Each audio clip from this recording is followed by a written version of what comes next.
Parsha's Pinchas is the second longest Parsha in the Torah, and it starts with the aftermath of the events of the end of last week's Parsha. Pinchas is the hero of the day. He is lauded for his zealotry, for stopping the plague, and he is promoted into becoming a Kohen. The guilty parties are named. Zimri is the male, Cosby is the female. And then we have the commandment to wage war with the Midianites because of what they did, because of what they tried to do to our people. We must take revenge, though the implementation of this war, the war against Midian, doesn't happen till later on in the Torah. Afterwards, the Jewish people are counted once again. They were counted at the beginning of the book of Numbers. Now they are counted a second time. Rashi tells us that this is either to determine how many people are left following the plague. Alternatively, Moshe is about to hand in the keys to God to retire as leader of the people, and therefore he wants to give an accounting, a reckoning of what he is returning to the Almighty. And the count is interesting because absent Joshua and Caleb, there's no overlap between this count and the one at the beginning of the book. There has been a total turnover of the generation. Everyone from the previous generation has passed, and now there's a new generation, their children. They are the ones who are going to enter the land. And these are the people to whom the land will be apportioned and allocated. Then we have the interesting episode of the daughters of Tzlafchad. Tzlafchad from the tribe of Menashe has 5 daughters and no sons.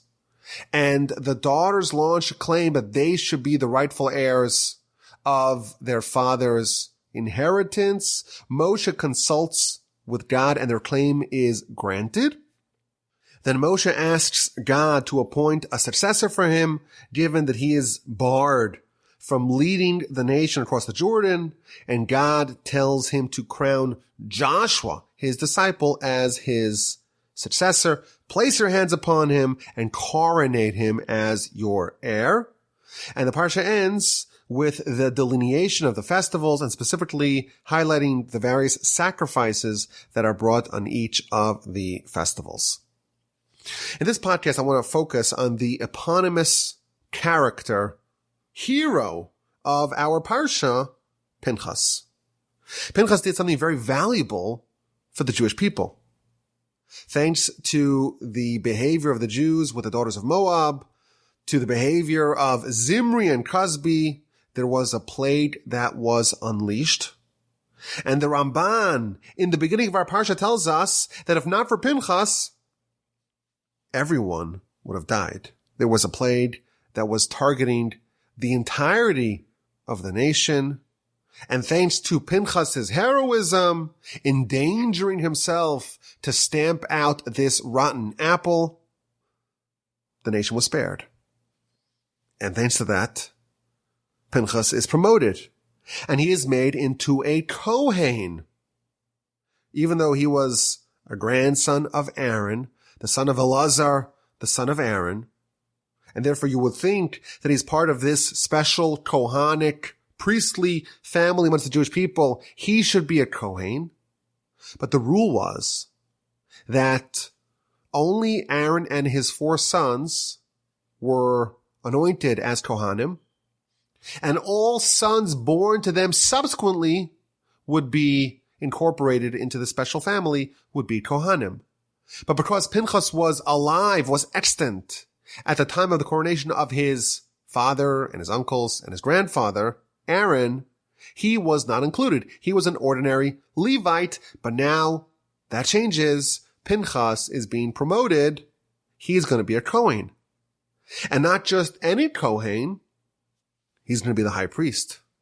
And in fact, he's going to be the antecedent of legions of high priests. The Talmud tells us 80 high priests in the first temple were descendants of Pinchas, and 300 high priests in the second temple, all of them were descendants of Pinchas.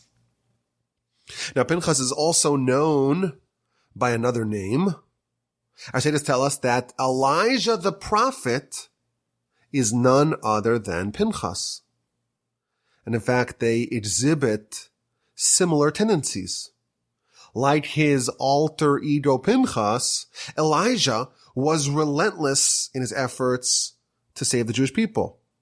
He was fearless, just as Pinchas risked death in his act of valor and heroism, so too Elijah was willing to face up tyrannical, totalitarian autocrats to try to get them to repent and to try to shepherd the nation back to the right path. So Pinchas indeed is a great hero, and our Parsha is named after him. And he's looked up for all eternity for what he did, risking his life to save the nation, risking his life to stamp out this force of evil. He's a Kohen. He is going to be promoted to be a Kohen. And a Kohen Gadol, Pinchas, is a great hero for our people. I want to ask an interesting question. And this question hopefully will help transition us to the idea that I want to convey to you today. Pinchas was Aaron's grandson. Pinchas, the son of Elazar, who was the son of Aaron. Yet Pinchas was not a Kohen.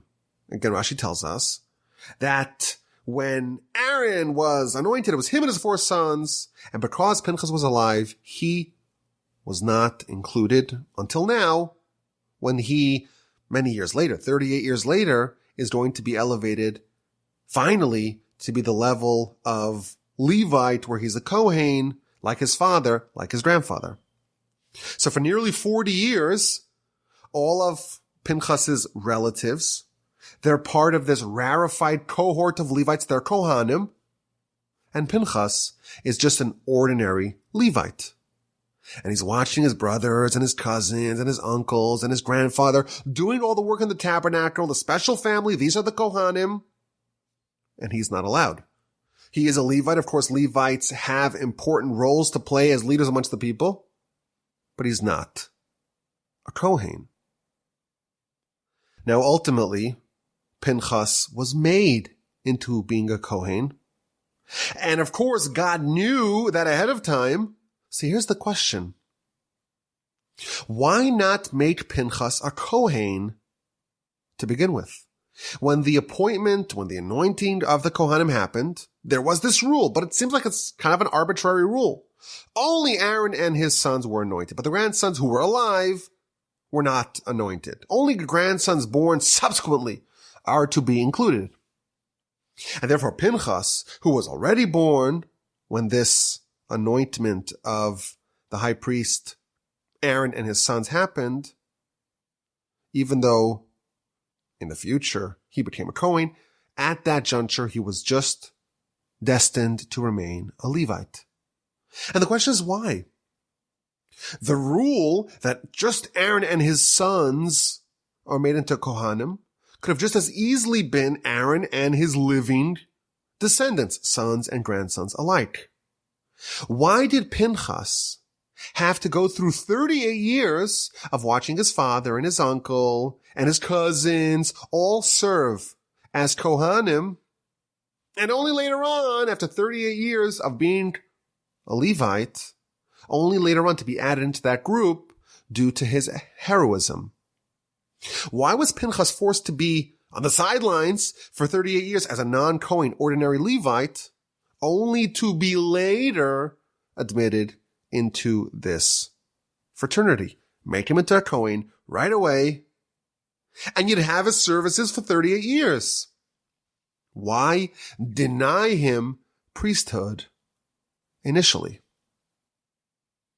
So I want to suggest an answer with what I think is a major insight. One of those really powerful ideas, really potent, that I can only share with you, the Parsha podcast faithful.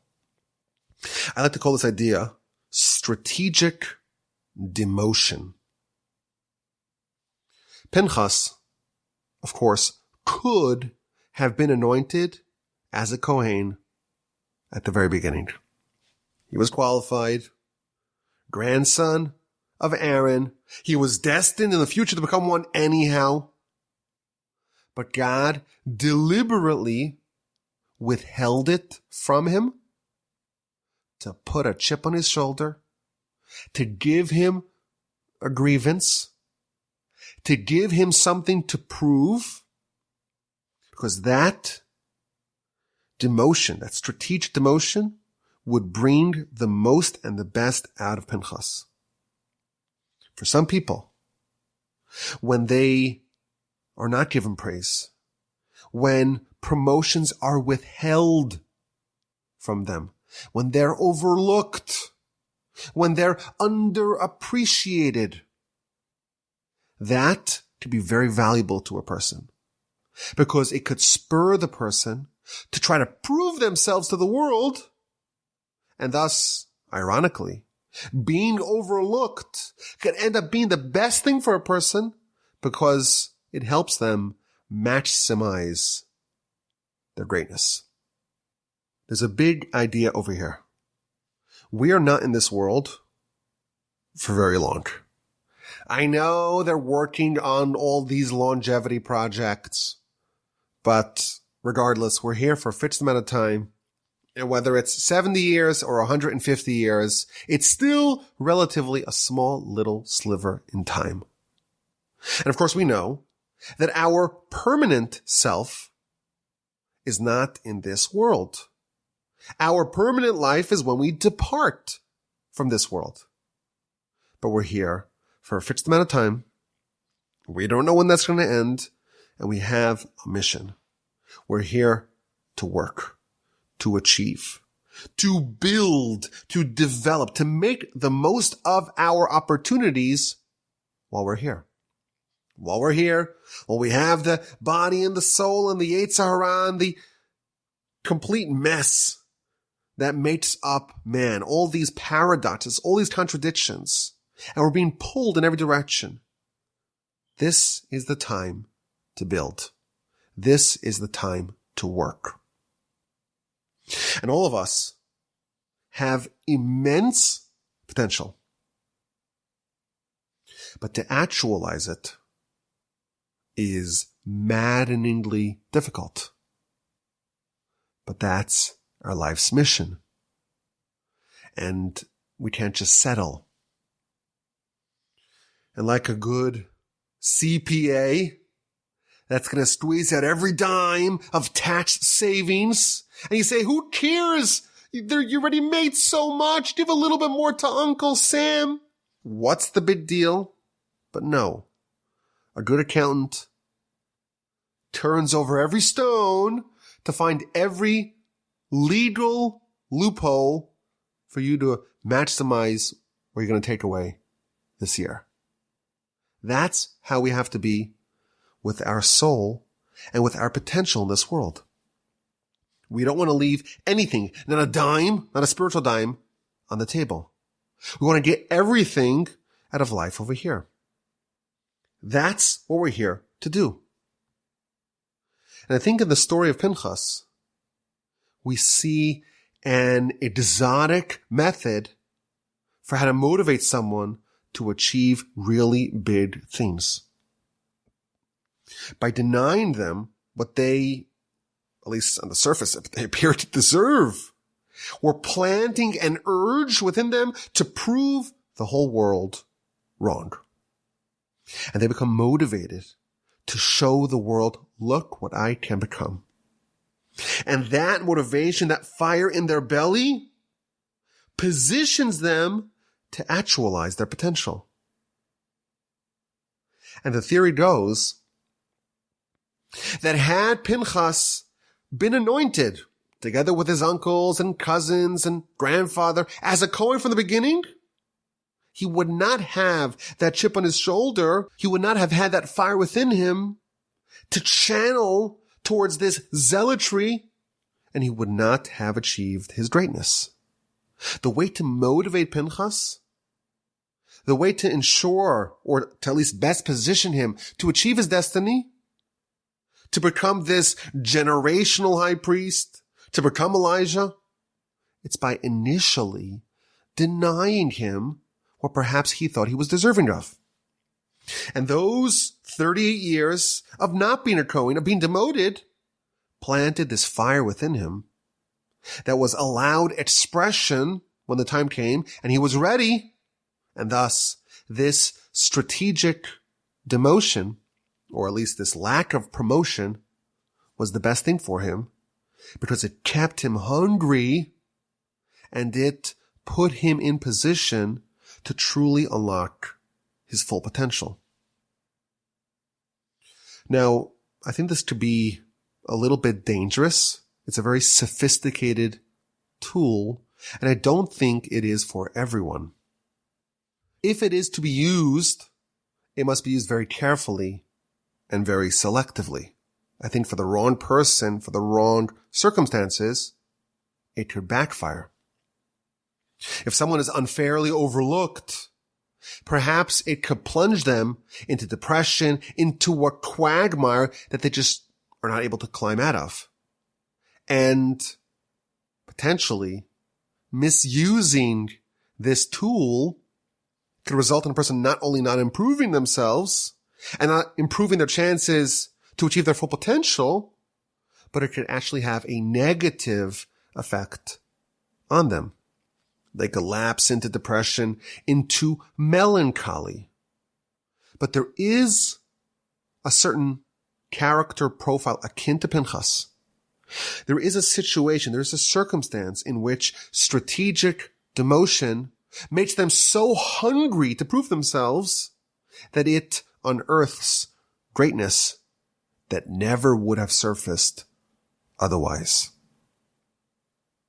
And I think even if we do deploy this tool very selectively and very carefully and very responsibly, as observers, we see this in action all the time. Just a week ago, I was in Israel. I had the great fortune of spending around 10 days in Israel with my two oldest boys. And I went with no microphones, and I recorded no podcasts, and I'm still trying to climb out of the inbox hole that neglecting my emails for more than a week resulted in. And when we were in Israel, we did a mix of things. We did some holy things to get a feeling of the history of the land and the holy places in the land. Went, of course, to the Western Wall, to the Kotel, and to Meron and Sfat, and we visited with some great rabbis, and we studied in some of the great yeshivos, but we also did some fun stuff, kayaking down the Jordan River and hiking and eating out a lot. Of course, when you're on vacation, you don't really make food at home. At one point, the kids had a 10-day pizza streak for 10 days. They had pizza every single day, at least for one of the meals. And they were really upset at me because I said, okay, today, no more pizza. You can have falafel, you can have shawarma, you can get a burger, but no pizza. And they were very upset. They picked up their streak the following day. And I think they kept the streak the rest of their time. But they had a good time, shall we say.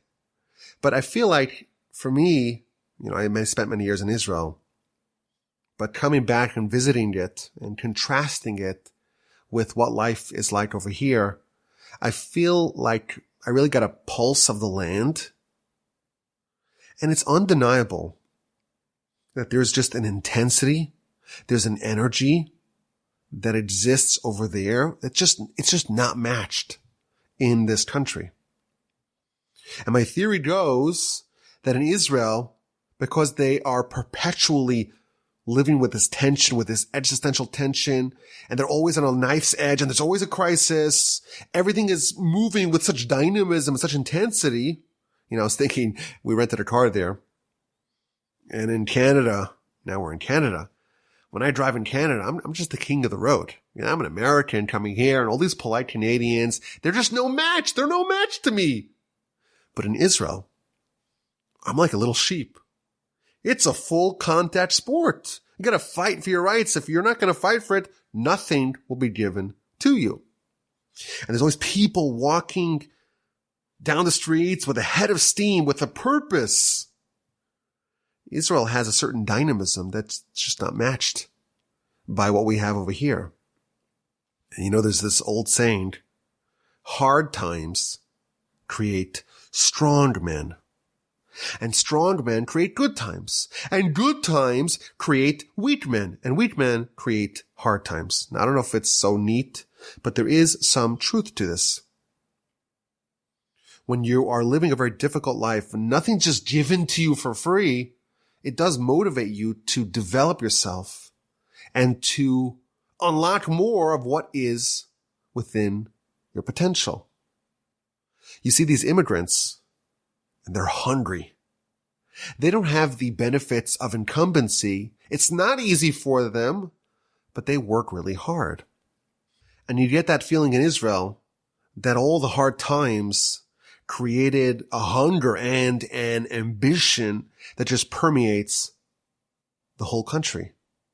And I feel like sometimes over here, there's this feeling, well, things are good. We can coast. We can compound, the hard work of previous generations. We could spend our time, doing nonsense, watching TikTok, chilling out.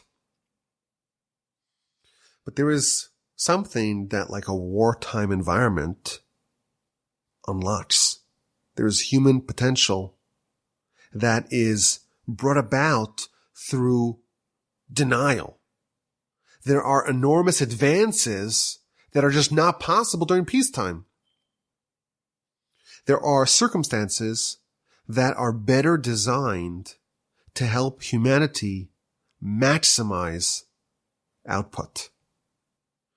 And I think that it's really important, if we're going to live our life here properly, it's important for us to always be hungry, to always have ambition, and to not get fat and decadent. And when you have everything, and where things are just handed to you on a silver platter, and everything's taken care of, there's just less hunger. Pinchas had to work really hard to get there, but that's why he became a legend, because so much was denied to him. You see sometimes, wunderkinds that don't always live up to their potential. People with enormous ability, and things really go smoothly, swimmingly for them, and they kind of coast, and they don't really work really hard. They don't live up to what they can become. But when you're underappreciated initially, it could really help bring forth all your true potential. And that's why we don't crown wunderkinds. I was studying last week a piece of Torah in the book of Genesis with my dear friend Alan. And we encountered this really interesting piece in the Talmud. It's talking about Noah. Remember Noah? All the way back from the beginning of the book of Genesis. Noah is really righteous. The Torah describes him as a tzaddik tamim, a perfect tzaddik. He's a perfect tzaddik. There's a tzaddik, righteous person. And then there is Noah, who's just completely, pristinely righteous.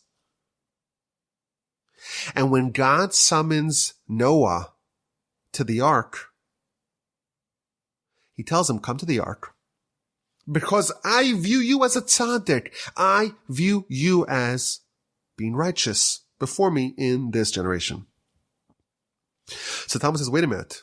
When the Torah describes Noah, it calls him a tzaddik tamim, a perfect tzaddik. Yet when God summons Noah, he's just a vanilla, generic tzaddik.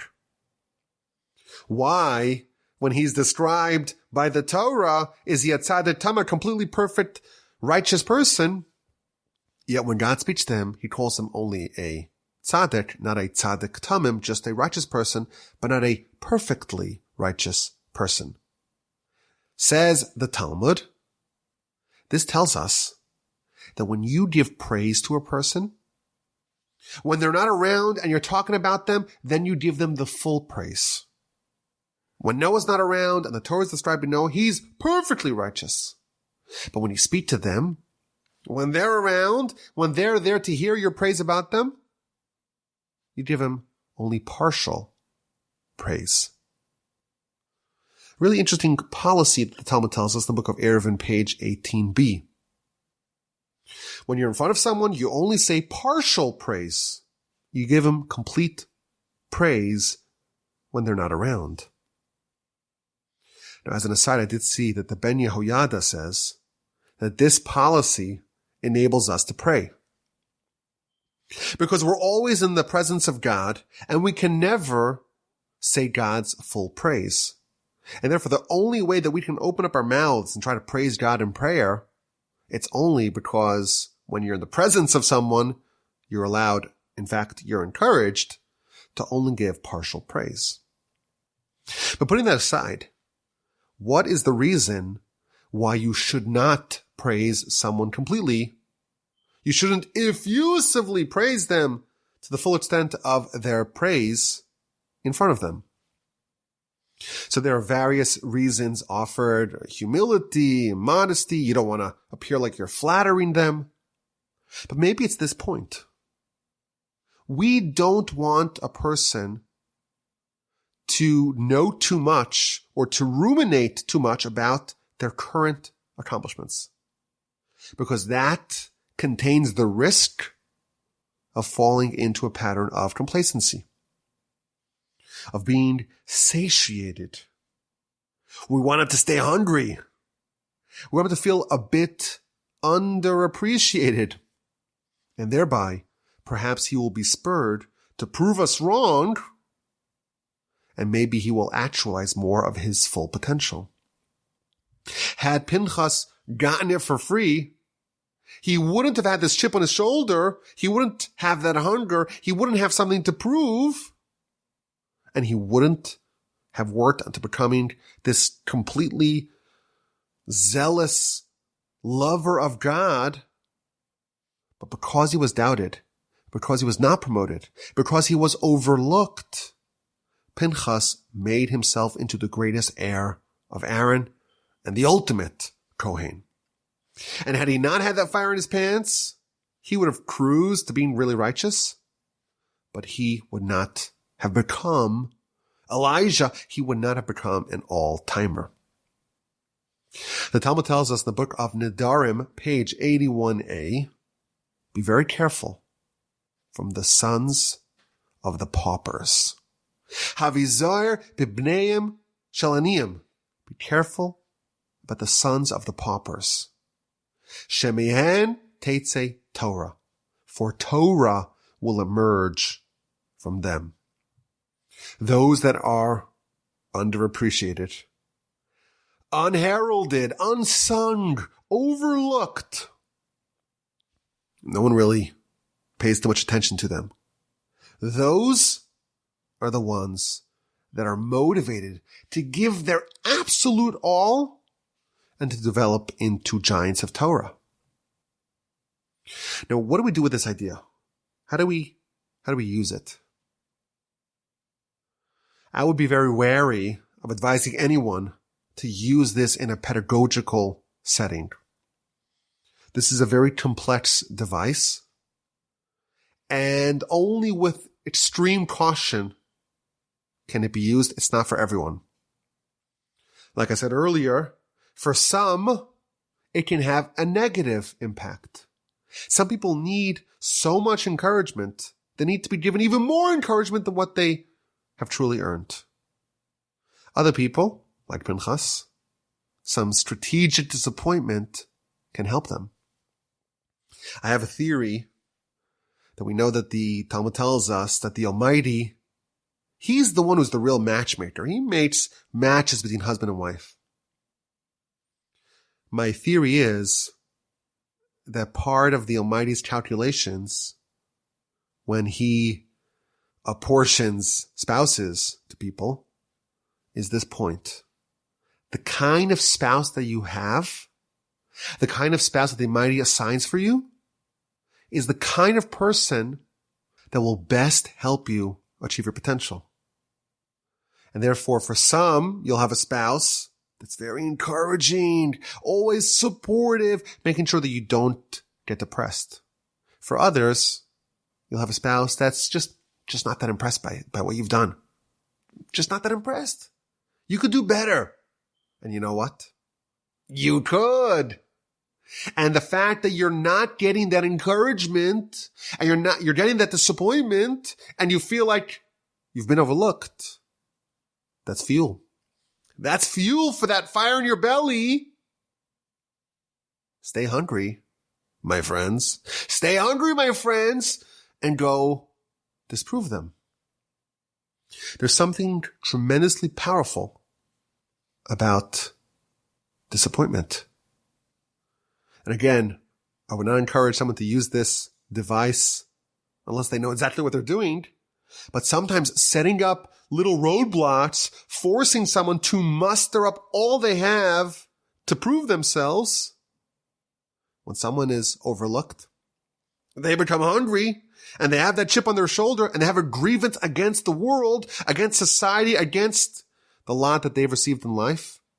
And under the correct circumstances, they will use that to marshal every ounce of energy they have to prove the world wrong. Now, I will say, even if we are wary about using this ourselves, we have to remember that the Almighty, He knows exactly what He's doing. And He's going to position us to best succeed. And when we say succeed, we mean to succeed in living up to the potential of what the Almighty gives you and what He expects of you. So sometimes if you feel slighted, if you feel overlooked, if you are underappreciated, you should know it's quite possible that the Almighty is designing your environment. And He's trying to give you that strategic disappointment. He wants to put that chip on your shoulder. He wants to motivate you to maximize your potential. But when the time comes, the sea will part for you as it did for Pinchas. When your moment to shine comes, absolutely nothing will get in the way. Rashi tells us something astonishing. Rashi tells us that in order to facilitate Pinchas's rise, Moshe forgot a law. His hands were weakened. He forgot a law. Now, if you look at the Ramban in Deuteronomy, chapter 31, verse 2, he says that it's a miracle anytime Moshe forgets anything. So if we put these two pieces together, it's a miracle when Moshe forgets something, and a miracle was needed to allow Moshe to forget something and thereby to facilitate Pinchas's rise. That reveals to us that when your moment has come, it's been 38 years of you building yourself up to prove the world wrong, to develop yourself into the person you can become. A miracle will happen to finally allow you to claim what is yours, what you have earned. If things don't seem to be fair, if there are disappointments that happened to you, don't let that get you down. Perhaps it could be that the Almighty is revving up your engine for much greater things. Okay, let's get to this week's exquisite insight. Are you ready? Are you ready for another exquisite insight? Let's begin. Our Parsha continues the event of the end of last week's Parsha, and specifically the event that brought about Pinchas's ascent, his moment to shine.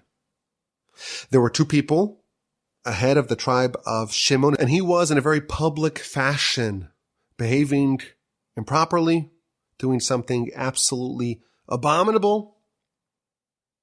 And Pinchas came and did what he did to end the plague born about by Cosby and Zimri. Now, if you look at the way the Torah describes this story, it doesn't identify Zimri and Cosby until the very end of the story. in chapter 25, verse 14, and finally tells us that the Israelite man who was stricken was Zimri, the son of Salu, the head of the tribe of Shimon. Previously, he's just told an Israelite man. So if you look at the story, the way it's positioned from the beginning of chapter 25, starting, let's say, in verse 6, it tells us that there was a Hebrew man, an Israelite man. And he's told an Israelite man once in verse 6, twice more in verse 8, and then once again in verse 14. 4 times in the story before the person is identified, he is called an Israelite man. Why are we calling this person an Israelite man and only later on revealing his identity, his true name? So there's an amazing Orach Chaim on chapter 25, verse 14. And he says something very fascinating. He says that if someone is part of this nation, no matter how far they have fallen, they are still an Israelite man. And even though the sparks, using Kabbalistic lingo, the sparks may have scattered, eventually they will be restored to their place. Even when an Israelite man does terrible things, nevertheless, their soul will eventually find its way back to its root. And that's what this person who is behaving in an unconscionable fashion, he's called an Israelite man. And even after his deed, a deed that, again, unleashes a plague that destroys 24,000 of his brethren. Think about that. This is a traitor to his people. This is a person who's causing direct, fatal harm to the nation. And nevertheless, what's he called? He's called an Israelite man. There's something about this person, notwithstanding all the terrible things that he has done, that's still connected to the nation. And then he adds that there was a part of his soul that got corrupted with this behavior. But after he was stewarded by Pinchas, that part was removed, was excised, and his death provided a purification and atonement. And therefore, it's appropriate to still label him an Israelite man because he is still part of the nation. I think this is an exquisite point for the following reasons. No matter how far someone may have fallen, no matter how much damage they may have brought about to their soul, and by extension, to the nation at large, they are still part of the nation, and they can still be cleansed. There's something righteous and enduring that can be called Israel, like this great nation, no matter what a person does, no matter how far they may have strayed. That core, that fire, that ember of Abraham within them cannot be stamped out. We are always redeemable, and we must never lose hope. It's never too late to repair, to restore. The Yetzer Hara wants us to think that we are beyond repair. Just give up. What difference does it make? You've made so many mistakes already. You are beyond the pale. But it's not true. We're never too distant. Even someone like Zimri, who has directly contributed to the death of 24,000 Jews, he's still part of the nation. He has taken a huge hunk out of this nation. And absent the heroism of Pinchas, it would have been much more. But he is still part of the nation. And he can still be cleansed and be restored to God's good graces. The spark of Israel was still within him. He was still an Israelite man. I hope you enjoyed this edition of the Parsha podcast. as much as I did? Probably not. Probably not. But it was wonderful to spend these minutes with you. I hope you're doing well. If you happen to be in Texas, send me an email. Tell me how sweltering it is there now. If you're in Canada, shoot me an email. Let's get together. Let's find some time. Regardless, thank you for listening. I hope you have an incredible week upcoming. And a sensational, terrific, uplifting, stupendous Shabbos upcoming. And please God, with the help of the Almighty, once again, next week, it'll be a double Parsha, the only double Parsha of this current cycle of the year. And please God, we got together again to discuss the words of Torah on the Parsha podcast. My name is Yaakov Wolbe. Our organization is called Torch. Check us out, torchweb.org. Send me an email, rabbiwolbe@gmail.com.